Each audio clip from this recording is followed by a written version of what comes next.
Programme के लिए जो कि चेंज मैनेजमेंट से रिलेटेड है। तो आज मेरे ऑर्गेनाइजेशन से राजन अरोड़ा जी, मेरे बिजनेस पार्टनर, और मैं वीना अरोड़ा आपका स्वागत करते हैं। अगले 2 घंटे में हम लोग अलग अलग चीज़ें समझेंगे, देखेंगे, एक दूसरे से सीखेंगे, क्योंकि अल्टीमेटली ये एक ट्रेनिंग सेशन है ना। So before we go any further, training और टीचिंग में क्या डिफरेंस है, कोई भी बता पाएगा? बट एनी एक्सपेक्टेशन की ट्रेनिंग कैसे अलग होने वाली है फ्रॉम द लेक्चर जो हम आज तक अटेंड करते आए हैं?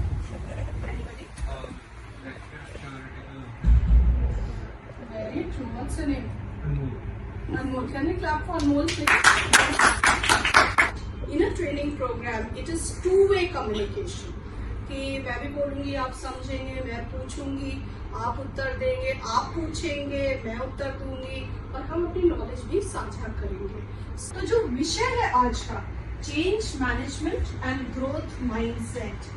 चेंज मैनेजमेंट एक बहुत बहुत बड़ा टॉपिक है जो पूरी दुनिया में बहुत सारे कॉर्पोरेट्स समझना चाह रहे हैं, सीखना चाह रहे हैं, मैनेजर्स को सिखाना चाह रहे हैं।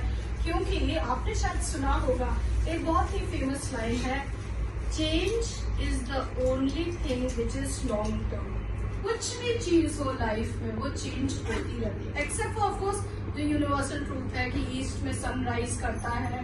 बट अगेन, आप अग्री करते हैं कि the sun rises in the east? Everyone? Wrong. अफसोस ही गलत जवाब। सनराइज नहीं होता है, हमारी जो पृथ्वी है वो ऐसे घूमती है कि हमें लगता है कि भाई हम तो सन तो स्टैटिक है, लेकिन हम घूम रहे हैं और हम बचपन से सीखते आ रहे हैं। So again, change of mindset, change of thought process. हमारी इंडस्ट्री में और पूरी दुनिया में इतनी तेजी से चेंजेस हो रहे हैं कि we need to keep pace with it. हमें कदम से कदम मिलाकर चलना पड़ेगा, और ये तभी हो पाएगा जब सारे के सारे एम्प्लॉइज इसके लिए तैयार हो पाएंगे। दूसरी चीज ये, ग्रोथ माइंडसेट क्या है, क्योंकि अभी आपको धीरे धीरे समझ में आएगा कि ग्रोथ माइंडसेट की जो हम बात कर रहे हैं वो इसलिए कर रहे हैं बिकॉज इसकी वजह से हमारी संस्था में, हमारे ऑर्गेनाइजेशन, हमारी कंपनी में जितने भी प्रकार के चेंजेस हैं, हम उसको इफेक्टिवली सही तरीके से लागू कर पाते हैं। तो आइंस्टाइन को ड्राइविंग नहीं आती थी, उनके साथ में ड्राइवर था हैरी, जो हमेशा उनकी गाड़ी ड्राइव करके ले जाया करता था। और कई यूनिवर्सिटीज में आइंस्टाइन ने अपनी थ्योरी के ऊपर लेक्चर्स दिए, और हमेशा जो उनका ड्राइवर था वो पीछे बैठ के और वेट करता था कि मैं जब तक लेक्चर फिनिश हो, फिर वो आइंस्टाइन को लेके वापस जाता था। जब काफी सारे लेक्चर्स इस ड्राइवर ने अटेंड कर लिए, तो एक दिन बाहर निकलते निकलते इन्होंने आइंस्टाइन से कहा कि सर, मैंने आपके हर लेक्चर को इतने अच्छे से सुना है कि किसी दिन आप चाहें तो मैं भी लेक्चर दे सकता हूँ। सो आइंस्टाइन जस्ट स्माइल कि अच्छा ठीक है, अच्छी बात है। बट एक बार आइंस्टाइन की तबीयत ठीक नहीं थी, उस दिन उन्हें ब्राउन यूनिवर्सिटी में इन्वाइट किया गया था, और ब्राउन में आइंस्टाइन को किसी ने देखा नहीं था, उनको जानते नहीं थे पर्सनली। तो आइंस्टाइन ने अपने ड्राइवर से कहा कि आज मौका है, मेरी जगह तुम लेक्चर दे के बताओ, एंड देखते हैं तुमने कितना ग्रैंड किया है मेरे इतने लेक्चर्स अटेंड करके। तो आइंस्टाइन की जगह ड्राइवर चले गए स्टेज पे, और आइंस्टाइन पीछे बैठ गए। सो ड्राइवर ने जैसे जैसे आइंस्टाइन समझाते थे वैसे वैसे पूरी थ्योरी को एक्सप्लेन किया और समझाया, और उसके एग्जाम्पल्स दिए। एंड आइंस्टाइन पीछे पीछे बैठ के सोच रहे थे कि अरे वाह, ही इज वेरी अटेंटिव, ये बहुत बुद्धिमान है, इसने इतना बारीकी से मेरे टॉपिक को कैच किया। जब सेशन फिनिश हुआ तो generally there is a question and answer session, है ना, लोग प्रश्न पूछते हैं, अपनी जिज्ञासा शांत करते हैं। सो आइंस्टाइन, मतलब जो ड्राइवर बना हुआ आइंस्टाइन था, उसने कहा कि किसी को कोई प्रश्न है तो पूछिए, बड़े confidently. So people started asking question. तो जो नॉर्मल क्वेश्चंस थे वो तो ड्राइवर उत्तर देता गया, उसने कहा हाँ इसका ये मतलब है, या इसको हम ऐसे अप्लाई कर सकते हैं, वगैरह वगैरह। लेकिन एक प्रश्न था जो बहुत ही मुश्किल था, बहुत ही टेढ़ा था, और ड्राइवर को उसका जवाब नहीं आता था। तो ड्राइवर ने कहा, इतना सिंपल क्वेश्चन आप मुझसे पूछे हो एंड में, इतना सिंपल क्वेश्चन तो पीछे बैठे मेरा ड्राइवर ही जवाब दे देगा। And Einstein gave the answer. Right, today अगर इजी क्वेश्चंस हो तो आप मुझसे पूछ लीजिए, but if it is something really difficult, पीछे बैठे हुए जो हैं उनसे पूछिएगा. So Rajan and I are going to handle it. अब कौन ड्राइवर है कौन आइंस्टाइन है इस पे अपन चर्चा नहीं करेंगे. तो मैंने जो आपको सुनाया उसके ऊपर एक ही प्रश्न पूछूंगी. What did you learn from it? इस पर्टिकुलर क्वेश्चन से, इस पर्टिकुलर स्टोरी से, एनेक्डोट से आप क्या समझे, आपका क्या इंटरप्रिटेशन है? So now you have to use your brain. Presence of mind. Very good. Driver की बहुत बढ़िया प्रेजेंस ऑफ माइंड थी कि जब उसको लगा ये तो बहुत ही टेढ़ा प्रश्न है जिसका उत्तर मुझे नहीं आता, उसने खटाक से बॉल दूसरे के पाले में डाल दी. Very good. And self confidence, confidence level उसका बहुत अच्छा था. एक टीम वर्क भी है कि अगर आप दूसरे साथ काम कर रहे हैं, एक से गलती हुई बिल्कुल ऊपर से दूसरे संभाल. दूसरे ने संभाल ली. बहुत ही बढ़िया. पहली चीज है चैलेंजेस को या मुश्किल सिचुएशंस को वो अवॉइड करना चाहते हैं. Now that is against professionalism. ठीक है, मैं आपको अभी एक और एग्जांपल और दूंगी. दूसरा, अगर उन्हें बताया जाए कि तुमने ये मिस्टेक की है, तुमने ये गलती की है, इसको इम्प्रूव कर दो, they will always refute it. नहीं, ये मेरी गलती नहीं थी, ये तो उसने ऐसा, ये तो उसने मुझे बताया नहीं, या उसने मेरे को गलत इन्फॉर्मेशन दी, मेरी गलती नहीं थी. तो टोपी किसी और को पहनाने की वो कोशिश करते हैं. तीसरा, उन्हें लगता है टैलेंट इज स्टैटिक. एक बार मैंने सीख लिया बेचना, मैं हमेशा I am good at sales, मैं हमेशा सेल्स कर सकता हूँ, मार्केटिंग कर सकता हूँ, इसमें कुछ नया सीखने की जरूरत ही नहीं है. नेगोशिएशन स्किल्स में हम क्यों जानने की कोशिश करें? 12 तरीके से हम नेगोशिएट कर सकते हैं, या 4 तरीके से कॉन्फ्लिक्ट को हम हैंडल कर सकते हैं, 5 तरीके से. एंड कुछ भी अनफेमिलियर सिचुएशन या लोग या चीजें होती है वो उससे दूर रहना चाहते हैं. एंड वो कुछ भी नहीं नया एक्सेप्ट करना चाहते. ये कुछ कॉमन तरीके हैं जो फिक्स्ड माइंडसेट को दर्शाते हैं. Again on the other hand, जो एक्सपेक्टेड है प्रोफेशनल से आज के जमाने में, आज के प्रतिस्पर्धात्मक व्यापार जगत में, नंबर 1, चैलेंजेस को अपॉर्चुनिटीज की तरह ले. कि अगर कोई भी चीज आपको ऐसी लग रही है कि बहुत बड़ी है, मुश्किल है, तो फिर तो ये ठान लेनी है कि I have to take the bull by the horns. दूसरा, कंस्ट्रक्टिव फीडबैक को एक्सेप्ट करें. कि अगर आपको किसी से भी, अपने सीनियर से, आपके कलीग से या आपके क्लाइंट से फीडबैक मिल रहा है किसी भी प्रकार का, उसे सहज स्वीकार करें. और अगर गुस्सा आ भी रहा है तो शांत दिमाग से बाद में सोचे क्या वाकई there is an area of improvement for me. Right.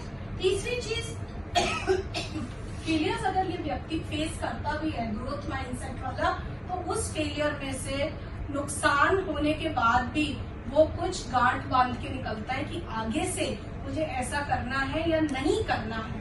And finally वो स्किल अपनी कंटिन्यूअसली डेवलप करता रहता है, जिसके ऊपर मैं आपको काइजन के बारे में थोड़ी देर में बताऊंगी. या तो हम जैसे हैं वैसे ही रहें, या तो हम आगे के लिए तैयारी करते हुए चेंज को एक्सेप्ट कर लें, या फिर तीसरी चीज है जब सिर पे पड़ जाएगी तब देखा जाएगा करना है या नहीं करना है अपने आप को चेंज. सबसे पहले तो अपन एक उदाहरण लेते हैं. आपके यहाँ पिछले 6 महीने में क्या चेंज हो? कुछ भी, किसी भी डिपार्टमेंट में क्या चेंज हुआ? कोई चेंज आया? चेंज नहीं आया. 1 साल में, 2 साल में आपके ऑफिस की लोकेशन तो नई है ना कंपैरेटिवली. हाँ, तो दैट्स अ चेंज, राइट. क्योंकि पहले वहां पे अशोका फर्निशिंग्स होती थी, मैं शॉपिंग के लिए जाती थी. नहीं, गोल्डन रेड थी, one of the furnishing houses was there. और फिर अब आपका शोरूम वहां पे आया हुआ है. तो this is a change, infrastructural change है ना. जगह में चेंज है. क्यों किया हमने चेंज?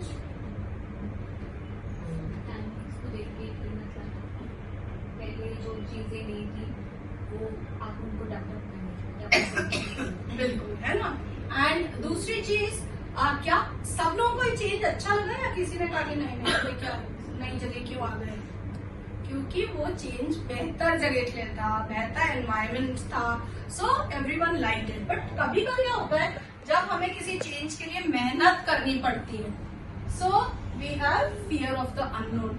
क्या पता हम कर पाएंगे नहीं कर पाएंगे, हम सफल हो पाएंगे नहीं हो पाएंगे, बाद में बॉस ने ये कह दिया तो, या हमें नहीं समझ में आया तो क्या होगा कि कई बार when you have fear of the unknown की पता ही नहीं आगे क्या अंधेरे में कैसे हम तीर चलाएं, यू रेजिस्ट चेंज। यू मतलब सिर्फ आप नहीं, दुनिया भर का यही ट्रेंड है। So you resist change. दूसरा, कई बार ऐसा लगता है लॉस ऑफ कंट्रोल हो जाएगा। मेरे साथ में एक एचओडी थे जो एफएनबी हेड करते थे। तो अगेन एचआर के पॉइंट ऑफ व्यू से हम लोग एक नया सिस्टम लागू कर रहे थे, सक्सेशन प्लानिंग। मतलब हर एक स्ट्रॉन्ग बंदे के साथ में एक सेकंड इन लाइन को ट्रेनिंग देके और तैयार किया जा रहा था। किस लिए? आगे बढ़ने के लिए, अपॉर्चुनिटी उसे मिले। कभी चेंज का मतलब होता है सब्स्टिट्यूशन।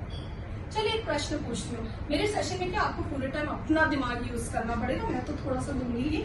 सो सब्स्टिट्यूशन में एक प्रश्न है कि एयरलाइंस और इंटरनेशनल एयरलाइंस में ब्रिटिश एयरवेज को काफी टॉप 5 में माना जाता था, क्योंकि उनकी वॉल्यूम्स काफी थी इंटरनेशनल ट्रैवलर्स के कंपैरिजन में। तो एक समय ऐसा आया कि इनकी सेल्स घटने लगी और बहुत कम हो गई। तो ब्रेनस्टॉर्मिंग हुई, सब मैनेजर्स ने बैठ के दिमाग लगाया कि सेल्स क्यों घट रही है, कौन सा हमारा ऐसा कॉम्पिटिटर है जो कि हमारे सामने आके खड़ा गया, जिसकी वजह से सारा का सारा पैसा उधर जा रहा है, सारी सेल्स उधर जा रही है। आप बता सकते हैं कि ब्रिटिश एयरवेज की सेल्स गिरने का क्या कारण रहा? Okay, that's what happened with Nokia also. और कुछ? उनका बिजनेस कौन खा रहा था? आप इमेजिन कर सकते हैं? स्काइप, जूम, ये 2 ऑनलाइन प्लेटफॉर्म्स की वजह से एग्जीक्यूटिव्स ट्रैवल ही नहीं कर रहे थे।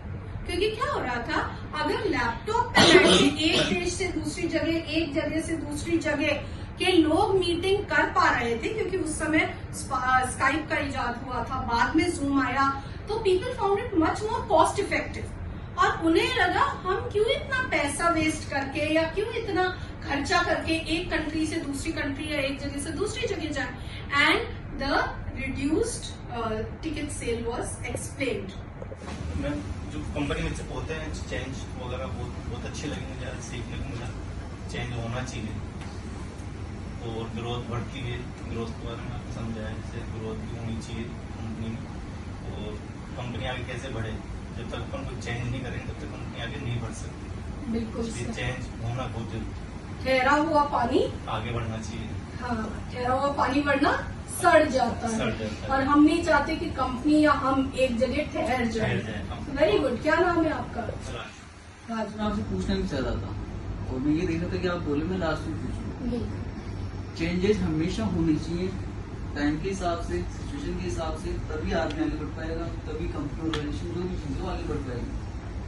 लेकिन चेंजेस अगर आप किसी भी छोटे से ऑर्गेनाइजेशन में, यही की बात करूँ, ऐसे आप बॉस हैं, ये मैनेजमेंट फैकल्टी, ये पूरा स्टाफ, आपने बीच में एक चीज कही, फिक्स माइंडसेट और ग्रो। मान लीजिए कि ये जो स्टाफ है फिक्स माइंडसेट है, तो ये ग्रो माइंडसेट है। अब अगर आप कुछ चेंजेस करना चाह रहे हो ऑर्गेनाइजेशन के लिए, आपने कुछ भी इम्प्लीमेंट, कुछ भी चेंजेस किए किसी भी पॉलिसी में, किसी भी चीज में, और आपने आगे फॉरवर्ड कर दिया मैनेजमेंट टीम। मैनेजमेंट टीम वो फॉरवर्ड कर रही स्टाफ की और वो उसको लागू भी कर रही है, अपनी तरफ से जो भी कोशिश है वो कर रही है। स्टाफ में ये स्टाफ है फिक्स माइंडसेट, हम लोग नहीं चाह रहे कुछ भी चेंज। और ये जो स्टाफ है ये ग्रो माइंडसेट है, ये चाहते हैं कि ये चीजें एप्लीकेबल होनी चाहिए, ये उसके लिए प्रयास भी कर रहे हैं, काम भी कर रहे हैं, और हम लोग कुछ भी नहीं कर। अब इन्होंने, आपने इनको काम दिया, इन्होंने अपनी वर्किंग करी, इन्होंने अपनी वर्किंग करी, हमने कोई वर्किंग नहीं करी। इनके पास वापस फीडबैक दे रहा है पूरा, इनको फीडबैक देना है आपको, इन्होंने फीडबैक आपको भी दे दिया। अब वापस आप कुछ न कुछ फीडबैक इनको देंगे, देंगे ना? लेकिन आप कोई भी फीडबैक नहीं दे रहे। इन्होंने, हम 10 या 15 ने सबका अलग अलग सेपरेट फीडबैक आपको दिया। आप कोई भी फीडबैक नहीं दे रहे किसी भी चीज। और हो सकता है कि इन 15 में से कोई 1 या 2 आदमी ऐसा है कि जिनको इनकी भी पॉलिसी वगैरह पसंद नहीं हो और भी कुछ नया चाह रहे हैं, वो डायरेक्टली आपसे मिलना चाह रहे हैं, आपको बताना चाह रहे हैं, ठीक है। लेकिन आप उस आदमी को बिल्कुल भी तवज्जो नहीं दे रहे, जबकि आप जानते हो कि हाँ ये अगर कुछ बोलेगा या कुछ करना चाह रहा है तो सही हो सकता है। आप मानो या नहीं मानो वो आपका डिसीजन है, Of course। लेकिन एक बार आपको सुनना चाहिए। तो अगर आपका- वो चीज यहाँ से वहाँ और वहाँ से वहाँ जा ही नहीं रही तो इस चेंज से कोई मतलब ही नहीं है ना। सर आपका प्रश्न क्या है मुझसे? अरे हम जो आपने तीन चीजें बोली है, तीन चीजें बोली है, हाँ, हाँ। मैंने वही बात की जो मैंने अभी तक सोचा है। तो आपने अभी जो वास्तविक स्थिति आपके हिसाब से हो सकती है उसका ब्यौरा दिया है ना। आपने मुझसे आपसे प्रश्न पूछना चाहता हूँ, तो मुझसे आप क्या पूछना चाहते हैं? मैं यही पूछना चाह रहा हूँ कि अगर सिचुएशन ये सारी हो हाँ। तो फिर क्या करें? चेंजेस आपने बोला कि माइंड सेट, एक हाँ। तो माइंड सेट है, मैंने सेट कर रहा है, कुछ नहीं करना, लेकिन मैं चाह रहा हूँ कि मैं ग्रो माइंड रखूँ और मैंने वो कर भी लिया, लेकिन ये सारी चीजों का समाधान हो ही नहीं रहा, तो मैं ग्रो माइंड सेट करके फिर क्या करूँ? या तो वहाँ से एग्जिट करूँ। तो आपने मेरे से क्वेश्चन पूछा, अब मैं उत्तर दूं, राइट? बैठिए please. If I am in the management पर मुझे नहीं पता कि भाई कौन क्या कर रहा है, क्योंकि काफी सारे लोग हैं और मेरे पास में इतनी सारे अलग प्रायोरिटीज, अलग प्राथमिकताएं हैं कि मैं डायरेक्टली एक एक से नहीं डील करना चाहती। इसीलिए हमने एक हायरार्की बनाई है कि मेरे बाद ये, उनके बाद ये, उनके बाद बाकी सारे। ठीक है, तो रिपोर्टिंग कैसे होगी? सारे स्टेप बाय स्टेप ऐसे, फिर वो उनको और सिर्फ ये मुझे। चेंज जैसे अपने स्टाफ का वर्किंग चेंज होता है, जैसे सीनियर टीम, जैसे जूनियर टीम, तो उस हिसाब से अपन को जैसे चेंज अपन आगे बढ़ने की कोशिश कर रहे हैं। तो ज्वेलरी लाइन में जैसे अपन कभी बॉस के आगे कभी काम करते ही हैं, तो चेंजिंग बेटर है ओके। आज जो अपन ने इतनी सारी बातें की पिछले 2 घंटे में, इनमें से कोई एक चीज जो आप वापस जाके ऑफिस में लागू करना चाहेंगे बेहतरी के लिए? हाँ, क्यों नहीं, चेंज तो करना ही पड़ेगा। नहीं, कोई एक चीज। चेंज तो मैंने कुछ भी, सेल्समैन की चेंजिंग है, अपने ऑफिस की चेंजिंग है, आपका क्या जॉब प्रोफाइल है? आप क्या करते हैं? सेल्समैन ही का। सेल्स। अच्छा, सेल्स में है, तो उसमें आपको चेंज लाएंगे सेल्स में, राइट? Very good. बैठिए। चल रहा है, हमको दौड़ना है, तो उसके लिए फॉर वन एग्जाम्पल कि अगर हमको चलाना है तो मैंने कोई भी चीज़ प्लानिंग करी है कि मुझे I am just preparing to my IELTS की प्रिपरेशन, तो बस मैंने सोचा है तो वो चल ही रहा। अगर मुझे उसके लिए जाना है तो मेरे और मैंने सोचा है कि मुझे वो बनना है, तो ऑटोमेटिकली मेरा माइंड वर्क करना चालू कर देगा। तो इसीलिए जो आपने फिक्स माइंडसेट है तो ये चल रहा है, और अगर कुछ अच्छा प्रिपेयर करना है कॉन्फिडेंसली तो उसके लिए हमको भागना पड़ेगा। बिल्कुल, तो आप भागने के लिए तैयार हैं? Okay, very good. लेट्स